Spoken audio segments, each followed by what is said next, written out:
తెలంగాణ సభాధ్యక్షులు మాజీ శాసనసభ్యులు వెంకటరమణారెడ్డి గారు, గౌరవనీయులు తెలంగాణ రాష్ట్ర సాధనలో భూపాలపల్లి నియోజకవర్గ అభివృద్ధిలో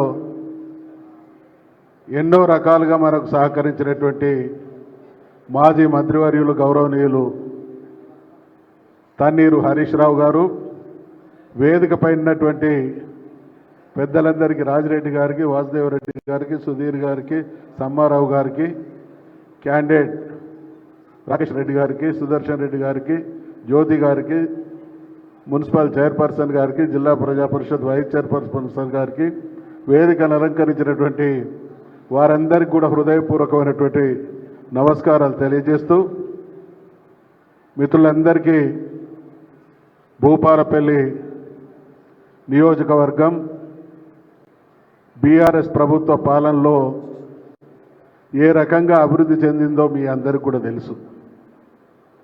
ఈరోజు హరీష్ రావు గారు, రమణారెడ్డి గారు మేము మాట్లాడుకుంటున్నటువంటి క్రమంలో జిల్లాలను కుదించేటువంటి ఒక కుట్ర జరుగుతూ ఉన్నది.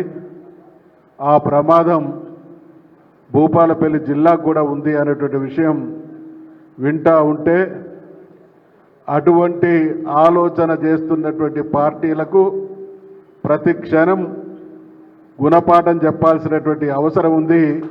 దానికి ఆలంబనగా వచ్చినటువంటి గ్రాడ్యుయేట్ కాన్స్టిట్యుయెన్సీ ఎన్నికల్లో రాకేష్ రెడ్డి గారిని భారీ మెజార్టీతో గెలిపించాల్సిందిగా మీ అందరికీ కూడా మనవి చేస్తా ఉన్నాం.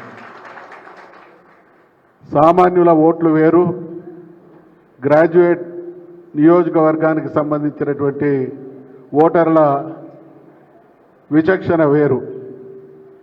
ఇది చూడడానికి ఒకే ఉప ఎన్నిక అయినప్పటికీ 3 జిల్లాల ప్రజల మేధావుల అభిప్రాయాన్ని వ్యక్తీకరించడానికి మనకు అదృష్టంగా కలిసి వచ్చినటువంటి ఎన్నిక కాబట్టి, ఈ ఎన్నికతో ఎంత భారీ మెజార్టీతో మన అభ్యర్థిని గెలిపించుకుంటే ఈ ప్రభుత్వం యొక్క దుర్మార్గపు పాలనను అంత గొప్పగా ఎక్స్పోజ్ చేసినటువంటి వాళ్ళం అవుతామనేటువంటి విషయాన్ని మనవి చేస్తా ఉన్నాం.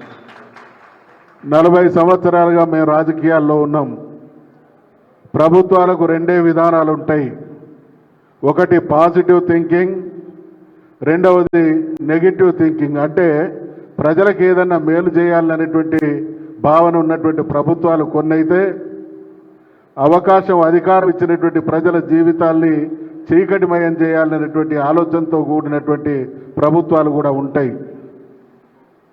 చంద్రశేఖరరావు గారు ముఖ్యమంత్రి అయిన తర్వాత ఈ ప్రాంతంలో ఉండేటువంటి అన్ని సమస్యల్ని పరిష్కరించడమే కాకుండా ప్రజలు కోరనటువంటి అనేక సమస్యల్ని పరిష్కరించి మనం ఆశించని ఫలితాలను ఇచ్చినటువంటి గొప్ప దార్శనిక పాలన కేసీఆర్ గారిదైతే, ఈరోజు కాంగ్రెస్ పాలన రేవంత్ రెడ్డి గారి ఆలోచన విధానం మనం చూస్తూ ఉన్నాం.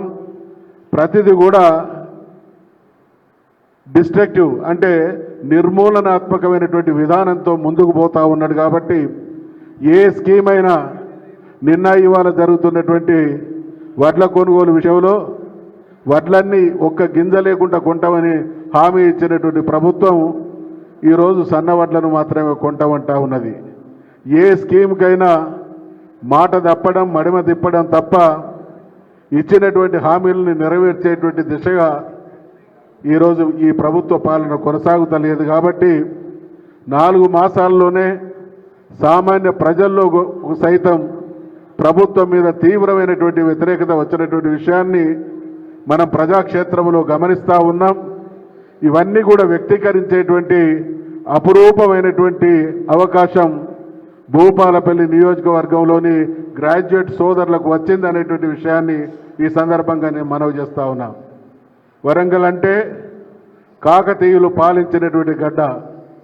ఇక్కడ ధిక్కారం, ప్రశ్నించడం అనేది ఈ ప్రజల అణువణువు జీవకణాల్లో అణువణువున ఉన్నటువంటి ఒక సహజ గుణం. మరి ఈ పాలనకు వ్యతిరేకంగా ప్రశ్నించడానికి 3 జిల్లాల అభివృద్ధి విషయంలో కానీ ప్రభుత్వం తీసుకునేటువంటి ప్రజా వ్యతిరేక విధానాలను ప్రశ్నించి ప్రజల పక్షాన నిలబడే గొంతుకగా రాకేష్ రెడ్డి గారిని మనం కౌన్సిల్కు పంపాల్సినటువంటి అవసరం ఉంది. కాబట్టి ఈ ప్రాంతం కూడా భారీ మెజార్టీ ఇచ్చి గెలిపించడంలో తనదైనటువంటి పాత్ర పోషించాలనేటువంటి విషయాన్ని మనవి చేసుకుంటూ సెలవు తీసుకుంటా ఉన్నా. జై తెలంగాణ. జై తెలంగాణ.